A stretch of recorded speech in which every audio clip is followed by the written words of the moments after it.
শোনো আব্বু শোনো, আচ্ছা শোনো শোনো শোনো বাবা, বাবা শোনো শোনো, কি হয়েছে? শোনো বাবা শোনো, আমি তোমাকে কিছু একটা কিনে দিব আব্বু। শোনো। ফ্রেন্ডের সব গাড়ি আছে। হ্যাঁ, আমাদের ফ্রেন্ড সব গাড়ি আছে।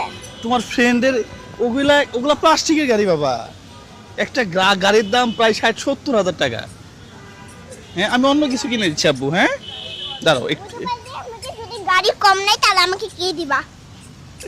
আচ্ছা আচ্ছা ঠিক আছে, দাঁড়াও দাঁড়াও। সবগুলো গাড়ি। হ্যাঁ, আমার গাড়ি চেঞ্জে উঠতে হয়। তাই না?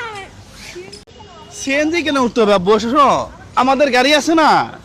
ওই বড় গাড়ি দিয়ে খালি তুই তো চালাও, আমি কি চালাতে পারি নাকি? কোনটা? তোমাকে বড় গাড়ি চালানো শেখাবো বাবা। না, আমি ছোট গাড়ি নেব। আচ্ছা তোমার মার সাথে যাও, গিয়ে দেখো এখানে কিছু আছে কিনা। যাও যাও। প্রিয় বন্ধুরা, আপনার সন্তান যদি বুঝতে পারে কোনো এক সময় যে আপনি হচ্ছেন টাকার ব্যাংক, তাহলে এই সন্তান মানুষ হবে না, লিখে রাখেন।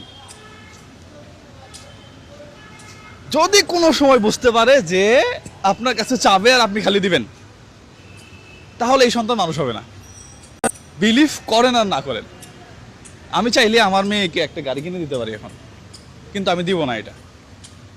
আমি আমি দেও না কখনো। হ্যাঁ, আমি আমার সন্তানের ইচ্ছা পূরণ করি না, বিষয়টা কিন্তু তা না।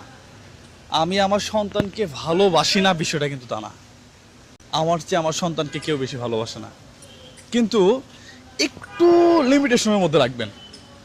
ওকে সারপ্রাইজটা হুটহাট করে দেন অন্য সময়, চাওয়ার সাথে সাথে কিছু যখন দিবেন, তখন সে বুঝবে যে আপনি হচ্ছেন ওর ব্যাংক। মানে আপনার কাছে চাবে আর আপনি দিবেন, এই সন্তান মানুষ হবে না। প্রিয় বন্ধুরা, এই জন্য বাচ্চা কাচ্চাকে একটু অভাব শেখানো, তাহলে ও টাকার মর্যাদা বুঝবে। ও টাকার মর্যাদা বুঝবে এবং ও তখন চেষ্টা করবে নিজে কিছু করার জন্য। আর যদি ওই যে বললাম আপনি ব্যাংক সাজেন, তাহলে ও ভাববে একটা সময় গিয়ে আমার বাপের বহুত কিছু আছে, আমার পড়ালেখা করার দরকার নাই, আমার অন্য কিছু করার দরকার নাই, আমি যা আছি তাই থাকি। এটাই হয়। যাই হোক প্রিয় বন্ধুরা, ভালো থাকবেন, বাচ্চাকে চাওয়ার সাথে কিছু দিবেন না।